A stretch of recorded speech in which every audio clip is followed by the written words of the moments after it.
Welcome to active contracts Tamil. So என்னோட name Krishnamurthy. நான் செவி ரிஜிஸ்டர் அட்வைசர் கிடையாது. இந்த வீடியோ உங்களுக்கு ஒரு எஜுகேஷ்னல் பர்பஸ்க்காக மட்டுமே. ஸோ நாளைக்கான எக்ஸ்பைரி ஜீரோ ஹீரோ பார்க்குறதுக்கு முன்னாடி, லெவல்ஸ்லாம் பார்க்குறதுக்கு முன்னாடி இன்றைக்கான மார்க்கெட் எப்படி நடந்திருக்கு அப்படின்றத பார்க்கலாம். ஸோ இதில் பார்க்கும்போது இன்றைக்கி மார்க்கெட் அப்படின்றது ஒரு gap down open and open ஆனதுமே ஓப்பன் பிலோ நமக்கு, சரிங்களா? ஓப்பன் பிலோ வந்துட்டாங்க. ஸோ ஓப்பன் பிலோ வந்துட்டு நமக்கு அந்த ஓப்பன் எந்த இடத்துல இருக்குது அப்படின்றது தெரிஞ்சுக்கணும். ஷார்ட் ரேஞ்சோட பாட்டம் 24,064 சம்திங், 65 சம்திங், அதுக்கும் கீழே தான் ஓப்பன் 23,970.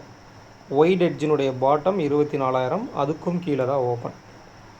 அப்போ இதில் கவனிக்க வேண்டிய விஷயம், மார்க்கெட் ஓப்பன் ஆனோடனே ஓப்பன் பிலோ வந்துட்டாங்க. பட் கீழே போகலை பெருசாக, குறிப்பிட்டு இது வரைக்கும் தான் வந்திருக்காங்க. இந்த இடத்துல நமக்கு almost open below, spot versus future ரெண்டு பேருமே ஓப்பன் பிலோ, புட் ஆப்ஷன்ஸில் சம் லெவல்ஸை கிராசிங், ஆல்மோஸ்ட் நமக்கு அதில் டார்கெட்டும் ரீச் ஆகிட்டாங்க. அந்த டார்கெட் எக்ஸாக்டாக நம்மளுடைய டார்கெட் ரீச் பண்ணுற வரைக்கும் தான் மார்க்கெட் டவுன் ஆகிருக்காங்க. அதுக்கப்புறம் அங்கேருந்து ரிவர்சல் ஆகிடுச்சு. நமக்கு டார்கெட் கொடுத்துட்டு புட் ஆப்ஷன் ரிவர்சல் ஆகிட்டு அந்த இடத்துல நமக்கு மார்க்கெட் ரிவர்சல் ஆகி கால் சைடுமே நமக்கு ஒரு என்ட்ரி கிடச்சிருந்தது.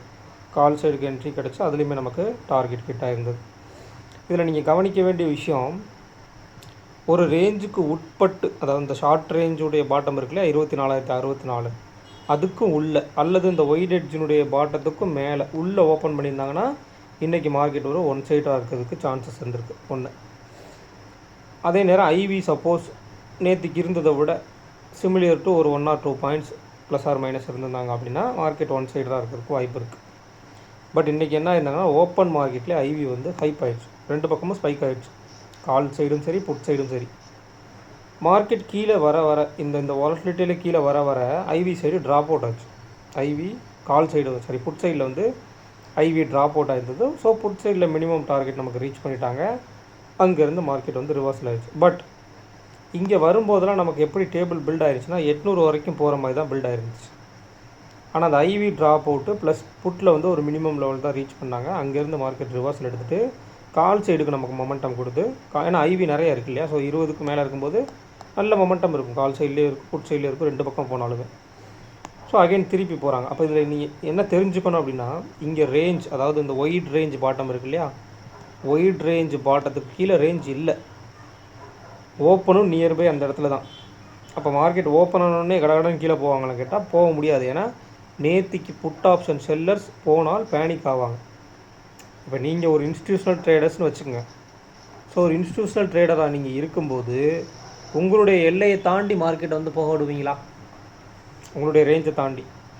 ஸோ அகெயின் திருப்பி என்ன பண்ணுறாங்க, உள்ளே கொண்டு அவங்களுடைய டிகேவை ஸ்டார்ட் பண்ணுறாங்க. புட் ஆப்ஷனுக்கு உண்டாண்டி டிகேவை ஸ்டார்ட் பண்ணி அங்கேருந்து மார்க்கெட்டை ரிவர்சல் கொண்டு போகிறாங்க. அப்போ அது எந்த இடம், ஒயிட் எட்ஜினுடைய பாட்டம் வரைக்கும் நியர்பை கொண்டு வந்துட்டு அங்கேருந்து வர்றாங்க. இப்போ நியர்பை ஓப்பனுக்கு போயிட்டாங்கன்னு வச்சுக்கோங்களேன். ஓப்பன் இந்த ஒயிட் எட்ஜினுடைய பாட்டம் ரெண்டுத்துக்கு டிஃப்ரென்ஸ் எவ்வளோ, வெறும் 30 பாயிண்ட் தான். ஸோ அந்த இடத்துல கவனித்து வெயிட் பண்ணியிருந்தீங்க அப்படின்னா அகெயின் இந்த ஒரு ட்ரேட் கிடச்சிருக்கும். கால் செல்லிங் ப்ராபபிலிட்டி, அதான் அதிகபட்ச ப்ராபபிலிட்டி. புட் பையிங்கை விட கால் செல்லிங் அப்படின்றது அந்த இடத்துல ப்ராபபிலிட்டி. ஏன்னா டைம் ஆயிடுச்சு அந்த இடத்துல, ஆல்மோஸ்ட் 2 மணிக்கு மேலே அப்படின்ற பட்சத்தில் ஓப்பன் பிலோ அப்படின்னு சொல்லி நம்ம காலை செல் பண்ணியிருந்தால் கொஞ்சம் ஈஸியாக இருந்திருக்கும் புட்டை பை பண்ணுறதை காட்டிலும். ஸோ நமக்கு ஓவரால் மார்னிங்லேயே நமக்கு அது கிடச்சிருச்சு. புட் ஆப்ஷனுடைய பையிங் அப்படின்றது மார்னிங்லேயே கிடச்சி டார்கெட்டும் ஆல்மோஸ்ட் கொடுத்துட்டு அதுக்கப்புறம் தான் மார்க்கெட் ரிவர்சல் ஆகிருக்கு. ஸோ இந்த மாதிரி இன்றைக்கி மொமெண்டம் நடந்திருக்கு. ஒரு நல்ல ஒரு டவுனு கிட்டத்தட்ட 1.5%.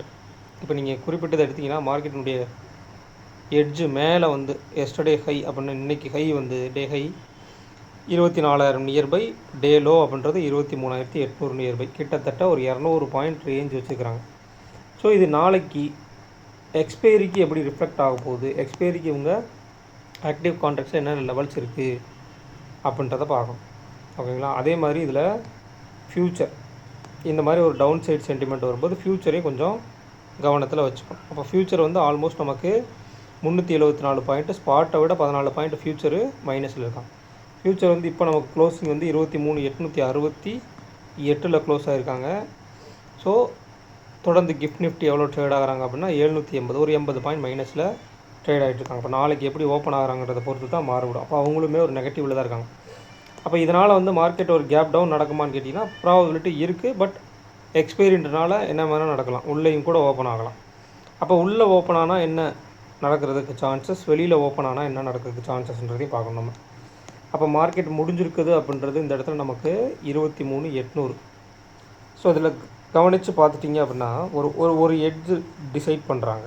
இப்போ 6 ஸ்ட்ரைக் ப்ரைஸ் நீங்கள் எடுத்துட்டிங்க அப்படின்னா எட்ஜஸும் அதுக்கு இடையில் மிட் பாயிண்ட்ஸ் அண்ட் செக் பாயிண்ட்ஸ்னு கூட சொல்லலாம். இப்போ 23,800ன்றது ஒரு பாட்டம், 24,000ன்றது ஒரு டாப். ஓகேங்களா?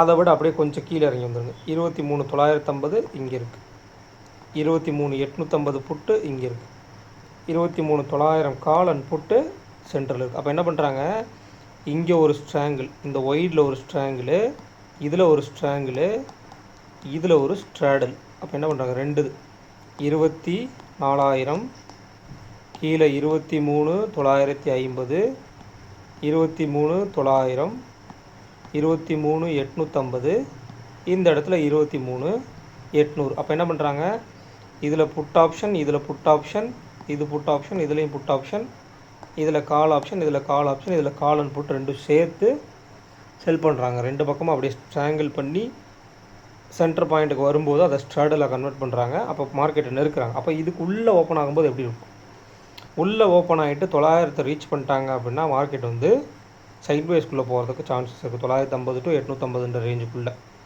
அல்லது 900 போயிட்டு அந்த இந்த ஓவரால் ஸ்ட்ராங்கிள்னுடைய மிட் என்ன 900. அப்போ 900 போயிட்டு ஒரு ரிவர்சல் வர்றதுக்கும் சான்சஸ் இருக்குது. இல்லை ஒரு வேளை கேப் டவுன் ஓப்பன் பண்ணிட்டாங்கன்னா என்ன அப்படின்றது தான் அடுத்த தொடர்ச்சியை நம்ம பார்க்கணும். இப்போ 23,800 815 நம்மளுக்கு முடிச்சுக்கிறாங்க. ஸோ 800 புட் ஆப்ஷன் அப்படின்றது நமக்கு ஷார்ட் எட்ஜினுடைய பாட்டம். ஷார்ட் எட்ஜினுடைய டாப் வந்து நமக்கு 23,900. அப்போ ஷார்ட்டஸ்ட் எட்ஜினுடைய மிட் பாயிண்ட் வந்து நமக்கு 23,850. ஸோ அடுத்து ஒய்டஸ்ட் எட்ஜுன்னு எடுத்துக்கிட்டால் 23,800 to 24,000. அப்போ 23,800 என்னவாகுது, ஷார்ட் எட்ஜினுடைய பாட்டமாகவும் இருக்குது, ஒய்ட் எட்ஜினுடைய பாட்டமாகவும் இருக்குது. 24,000ன்றது ஒய்டஸ்ட் எட்ஜினுடைய டாப்பாகவும் இருக்குது. அப்போ இதனுடைய மிட் பாயிண்ட் வந்து 23,900. இப்போ மார்க்கெட் எங்கே முடிஞ்சிருக்கு, இந்த ஒய்டஸ்ட் எட்ஜினுடைய மிட் பாயிண்ட்டுக்கு கீழே, ஷார்ட்டஸ்ட் எட்ஜினுடைய மிட் பாயிண்ட்டுக்கு கீழேன்னு சொல்லி ரெண்டுத்துக்குமே கீழே ஒரு நெகட்டிவ் சென்டிமெண்ட்டில் 1.5% நெகட்டிவ் சென்டிமெண்ட்டில் இருக்குது.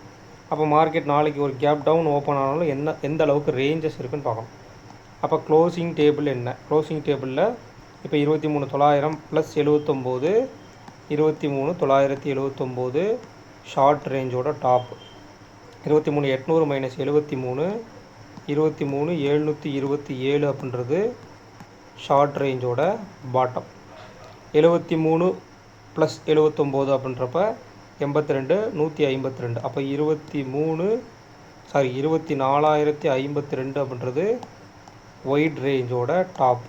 அதே 152 இந்த பக்கம் மைனஸ் பண்ணிங்க அப்படின்னா 23,648 அப்படின்றது ஒயிட் ரேஞ்சோட பாட்டம். இது வந்து எக்ஸஸாக ரேஞ்சு போச்சு அப்படின்னா அந்த 150 பாயிண்ட்டை மைனஸ் பண்ணிட்டீங்க அப்படின்னா நமக்கு அந்த லெவல்ஸ் கிடைக்கும் இல்லையா. அப்போ அடுத்து இதில் ஐவி பார்க்கணும். இப்போ கரண்ட் வீக் ஐவின்றது இன்றைக்கி ஸ்பைக் ஆகிருக்கு, பட் க்ளோசிங்கில் செட்டில்மெண்ட்டில் எப்படி வந்திருக்குன்னு பார்க்கணும். கரண்ட் வீக் ஐவி நமக்கு இன்றைக்கி மார்னிங் நேற்றுக்கு விட இன்றைக்கி ஸ்பைக் ஆகிட்டு க்ளோசிங்லேயும் நேற்றுக்கு விட அதிகமாக தான் இருக்காங்க. கால் சைடில் ரொம்ப அதிகமாக இருக்காங்க, புட் சைடில் நேற்றை விட கொஞ்சம் அதிகமாக இருக்காங்க. அப்போ அதில் கம்பேரிட்டிவ்லி பார்க்கும்போது 16 ப்ளஸ் இந்த சைடில் 22ன்றப்ப இதில் இருக்க அமௌண்ட்டில் அப்படியே 50% எக்ஸஸாக இங்கே கால் சைடில் இருக்குது. அப்போ கால் சைடு ஐவி அதிகமாக இருக்குது. அப்போ நாளைக்கு ஓப்பன் மார்க்கெட்டில் பாசிட்டிவ் ஓப்பன் வச்சு பாசிட்டிவாக போனாலும் ஒரு வாலட்டிலிட்டி இருக்கும், நெகட்டிவாக வந்தால் கால் சைடில் வந்து டிகே அப்படின்றது ஒரு ஃபாஸ்ட் மொமெண்டத்தில் டிகே கடகடன் டிகே ஆகிடும். அப்போ கால் ஆப்ஷன் சைடில் வாலட்டிலிட்டி இருக்குது. காலுக்கு ப்ரீமியம் கொடுக்குறதும் சரி கரைக்கிறதும் சரி கொஞ்சம் அதிகமாக இருக்கும். ஒரு ப்ரீமியம் கொடுத்துட்டாங்கன்னா கடகடன் கொடுத்து டக்குன்னு கீழே ஒரு இதில் வந்து ஸ்பைக்கில் கீழே இறக்கிறதுக்கான சான்சஸ் இருக்கும். அப்போ ஒரு எக்ஸ்பைரி அப்படின்ற பட்சத்தில் கால் சைடு ஐவி இருக்குது, மார்க்கெட் வந்து எஸ்டர்டே ஹை அண்ட் லோக்கு உள்ளே போயிட்டாங்க, உள்ளே மாட்டிட்டாங்க அப்படின்னா என்ன நடக்கும் அப்படின்றத வாட்ச் பண்ணுங்கள். அதை வந்து ஒரு நாளைக்கு சினாரியோவை ஓரளவுக்கு நோட் பண்ணுங்கள். நோட் பண்ணி எஸ்டர்டே ஹை அண்ட் லோக்கு உள்ளே கால் சைடு ஐவி அதிகமாக இருந்து நடந்துச்சுன்னா என்ன இருக்கும், இல்லது எஸ்டர்டே ஹை அண்ட் லோக்கு அப்பாற்பட்டு மார்க்கெட் நடக்குது அப்படின்னா ரேஞ்சஸ்க்கு நியர்பை எந்த மாதிரி நடக்கிறாங்க அப்படின்றது எப்படி இருக்கும் அப்படின்றத பார்க்கணும். இப்போ இன்றைக்கி லோ வந்து நம்மளுக்கு 800, நாளைக்கு ஷார்ட் ரேஞ்சுடைய பாட்டம் வந்து நம்மளுக்கு 727 சம்திங் வருது இல்லையா. ஸோ ஒருவேளை அங்கே ஓப்பன் ஆனால் ஒயிட் ரேஞ்சுடைய பாட்டம் வரைக்கும் போகிறதுக்கு ப்ராபபிலிட்டி இருக்கா, இல்லை ஷார்ட் ரேஞ்சுடைய பாட்டத்துலேருந்து மார்க்கெட் சப்போர்ட் எடுத்துகிட்டு உள்ளே வர்றதுக்கு ப்ராபபிலிட்டி இருக்கா அப்படின்றதே பார்க்கும். ஏன்னா எக்ஸ்பைரின்றப்போ உங்களுக்கு 2 பக்கம் மொமெண்டம் இருக்கும். இல்லை ஒன் சைடராக போச்சு அப்படின்னா கொஞ்சம் ஸ்லோவராக இருக்கும். ஸோ ஐவி பார்க்கணும், கரண்ட் வீக் ஐவி பார்க்கணும், நெக்ஸ்ட் வீக் ஐவி பார்க்கணும். இப்போ கரண்ட் வீக் ஐவி கம்பேரிட்டிவ்லி புட்டை விட கால் சைடில் ரொம்பவுமே நமக்கு அதிகமாக இருக்குது இல்லையா. அப்போ நெக்ஸ்ட் வீக் ஐவி பார்க்கணும். கரண்ட் வீக் ஐவியை விட நெக்ஸ்ட் வீக் ஐவி எப்படி இருக்குன்னு பார்க்கணும். நெக்ஸ்ட் வீக் ஐவி கால் சைடில் 17, புட் சைடில் 18. ஆனால் அது நெக்ஸ்ட் வீக்கில், கரண்ட் வீக்கில் கால் சைடில் அதிகமாக இருக்குது, நெக்ஸ்ட் வீக்கில் கால் சைடில் கம்மியாக இருக்குது, புட் சைடில் ஒரே ஒரு பாயிண்ட் அதிகமாக இருக்குது. அப்போ இந்த ஐவி வாட்ச் பண்ணணும். இவங்க சைடில் 17 இருக்காங்க, இவங்க சைடில் 18 இருக்காங்க. நாளைக்கு ஓப்பன் மார்க்கெட்டில் எப்படி இருக்காங்க. இந்த ஐவி ட்ராப் அவுட் ஆச்சு அப்படின்னா கரண்ட் வீக்கில் ட்ராப் அவுட் ஆகும். ஏன்னா எக்ஸ்பைரினால் கரண்ட் வீக்கில் ஐவி ட்ராப் அவுட் ஆகும், டெஃபினட்டாக ஆகும். நெக்ஸ்ட் வீக்கில் என்ன பண்ணுறாங்கன்னு பார்க்கும். சரிங்களா. நெக்ஸ்ட் வீக் ஐவியில் ட்ராப் அவுட் நடக்குதா, ட்ராப் அவுட் நடக்காமல் இன்றைக்கி இருந்ததை விட இன்க்ரீஸ் ஆகுறாங்களா. ஓப்பன் மார்க்கெட்டில் அவங்க சைடில் வந்து ஐடிஎம் டு ஓடிஎம் பர்சன்டேஜஸ் இருக்கா, கால் சைடில் ஆர் புட் சைடில் இருக்கா. இப்போ புட் ஆப்ஷன் சைடுக்கு ஃபேவராக தான் மார்க்கெட் முடிஞ்சிருக்கு. அப்போ நாளைக்கு புட் ஆப்ஷன் சைடுக்கு ஐடிஎம் டு ஓடிஎம் பர்சன்டேஜஸ் இருந்தால் டேபிளில் ரேஞ்ச் இருக்கா. அட் த சேம் டைம் இதில் வீக்லி லெவல்ஸ் மந்த்லி லெவல்ஸ் தான் அடுத்து நீங்கள் கொஞ்சம் கொஞ்சமாக வாட்ச் பண்ணணும். இப்போ இதில் வந்து மார்க்கெட் வந்து நல்ல ஒரு டவுன் சைட் சென்டிமெண்ட்டில் முடிஞ்சிருக்கு அப்படின்னா லாஸ்ட் வீக் என்ன லெவல், லாஸ்ட் வீக்கினுடைய லோவுக்கு கீழே எந்த அளவுக்கு மார்க்கெட் வந்து கீழே இருக்காங்க அப்படின்றத பார்க்கணும். இப்போ லாஸ்ட் வீக்கினுடைய லோவை தாண்டி கட் பண்ணி போயிருக்காங்க. லாஸ்ட் வீக்கினுடைய லோ எவ்வளோ நமக்கு, கிட்டத்தட்ட 23,882, அதை தாண்டி கீழே இருக்காங்க. அப்போ மந்த்லி லெவல் பார்க்கணும். மந்த்லியில் எந்த இடத்துல நமக்கு கரண்ட் மந்த்தினுடைய ஓப்பன் அண்ட் லோ ப்ரைஸ் எங்கே இருக்குது, லாஸ்ட் மந்த்தினுடைய ஓப்பன் எங்கே இருக்குது. இப்போ கரண்ட் மந்த்தினுடைய க்ளோஸ் அப்படின்றது நமக்கு க்ளோஸ் தான் நியர்பை இருக்குது, 23,997, 24,000. ஆனால் லோ அப்படின்றது ரொம்பவுமே தள்ளி இருக்குது. அப்போ பெரிய ஒரு டவுன் சைடு சென்டிமெண்ட் வந்துச்சுன்னா இந்த மொமெண்டத்துக்கு கீழே போனால்தான், எஸ்டர்டே லோவுக்கு கீழே நடந்தால்தான் ஒரு டவுன் சைடு சென்டிமெண்ட் இருக்கும். பட் லாஸ்ட் மந்தில் ஒரு பாசிட்டிவ் மொமெண்டம் எடுத்ததுனால பெருசாக போகாது அப்படின்ற மாதிரி இது சொல்கிறாங்க. அப்போ ஓவரால் நாளைக்கு மார்க்கெட் வந்து எப்படி இருக்கும் அப்படின்றத நாளைக்கு டேபிள் டிசைட் பண்ணணும். கரண்ட் வீக்கினுடைய டேபிளும் பார்க்கலாம், வேணும்னா தேவைப்பட்டால் நெக்ஸ்ட் வீக்கினுடைய டேபிளும் நீங்கள் பார்த்துக்கலாம். அதில் எந்த இதுவுமே இல்லை. ஒருவேளை இந்த எஸ்டர்டே ஹை அண்ட் லோவுக்கு உள்ளே மாட்டிட்டாங்கன்னா yesterday high and low range அப்படின்றது 200 பாயிண்ட்டு. ஸோ அந்த 200 பாயிண்ட்டுக்குள்ளே மார்க்கெட் உள்ளே போயிட்டாங்க அப்படின்னா மார்க்கெட் வந்து சைட் பேஸ் போட்டு ஃபுல்லராக ப்ரீமியம் டிகேன்ற ஒரு செஷனுக்குள்ளே போயிடும். அதாவது எஸ்டர்டே ஹை அண்ட் லோவை தாண்டி நடந்தால் கூட நமக்கு ஒரு மொமெண்டம் கிடைக்கும், எதர் பையிங்க்கு சான்சஸ் கிடைக்கும். அதர்வைஸ் எஸ்டர்டே ஹை அண்ட் லோவுக்கு உள்ளே போகும்போது என்ன ஆகுன்னா சைட் பேஸ் போட்டு ப்ரீமியம் டிகேன்ற செஷனுக்குள்ளே போயிடுவாங்க. ப்ரீமியம் கொடுக்குற மாதிரி இருக்கும், ஆனால் டிகே ஆயிரும். ஸோ பார்த்து கொஞ்சம் கேர்ஃபுல்லாக ட்ரேட் பண்ணுங்கள். கிட்டத்தட்ட 1.5% மைனஸில் இருக்கனால நெகட்டிவ் சென்டிமெண்ட் இருக்கும். ஓப்பன் ஆனதுக்கப்புறம் ஓப்பன் பிலோ இருக்காங்களா, ஓப்பன் அபோவ் இருக்காங்கன்றதை பொறுத்து அந்த சென்டிமெண்ட் வந்து கண்டினியூ ஆகுதா இல்லை மாறுதா அப்படின்றது தெரியும். அப்போ கரண்ட் டேபிளை வாட்ச் பண்ணுங்கள்.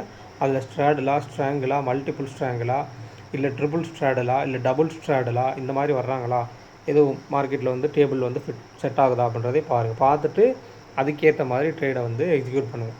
குறிப்பாக இந்த 0 to ஹீரோவுக்கு எட்ஜ் எதுன்றதை டிஃபைன் பண்ணுங்கள். அந்த எட்ஜிலேருந்து மிட் பாயிண்ட்டுக்கு போகுது இல்லையா, அதுதான் 0 to ஹீரோன்ற மொமெண்டம். ஸோ அது எதுன்றதை அண்டர்ஸ்டாண்ட் பண்ணிட்டீங்க அப்படின்னா எட்ஜிலேருந்து மார்க்கெட் மிட் பாயிண்ட் போகிறத 0 to ஹீரோ மொமெண்டமாக எடுத்துகிட்டு 0 to ஹீரோ இல்லாமல் 0 or ஹீரோ, அப்போது ஒரு ப்ரீமியத்தை நீங்கள் வந்து உங்களுடைய ரிஸ்க் என்னன்றதை தெரிஞ்சுக்கிட்டு பை பண்ணணும். அந்த ப்ரீமியம் வந்து 0 அல்லது ஹீரோ அப்படின்ற அடிப்படையில் தானே பை பண்ணணும். அப்போ அது எந்த அளவுக்கு உங்களுக்கு ரிஸ்க் இருக்குது அப்படின்ற உங்களுடைய ரிஸ்க் எவ்வளோன்றதை தெரிஞ்சுக்கிட்டு பண்ணணும். இப்போ நார்மல் மார்க்கெட்டில் வந்து மார்க்கெட் என்ன ஸ்டாப் லாஸ் கொடுக்குதோ அந்த ஸ்டாப் லாஸ் தான் நம்ம இப்போ நார்மல் ட்ரேடில். பட் 0 to ஹீரோவில் ஒரு ப்ரீமியம் ஒரு 15 ரூபா 20 ரூபாய்க்கு எடுக்கிறீங்கன்னா அது போனால் 0 இல்லை ஹீரோன்ற கண்டிஷன்ஸில் தான் இருக்கும். அதுதான் 0 or ஹீரோ அப்படின்ற ட்ரேட். ஸோ அதை வந்து பார்த்து கேர்ஃபுல்லாக எடுக்கணும். இல்லை எப்பவும் போல் ரெகுலர் ட்ரேட் ஓப்பன் மார்க்கெட்டே நமக்கு கிடச்சிருது அப்படின்னா அதோட க்ளோஸ் பண்ணிவிட்டு ஜஸ்ட் அபவுட் மார்க்கெட்டை வாட்ச் பண்ணுங்கள். பெருசாக ரிஸ்க் எடுத்துக்காதீங்க. சரிங்களா. ஸோ இந்த வீடியோ பிடிச்சிருந்துச்சு அப்படின்னா லைக் பண்ணுங்கள், ஷேர் பண்ணுங்கள், சப்ஸ்கிரைப் பண்ணுங்கள். மறக்காமல் உங்கள் கருத்துக்களை வந்து கமெண்ட் செக்ஷனில் கமெண்ட் பண்ணுங்கள். நன்றி, வணக்கம்.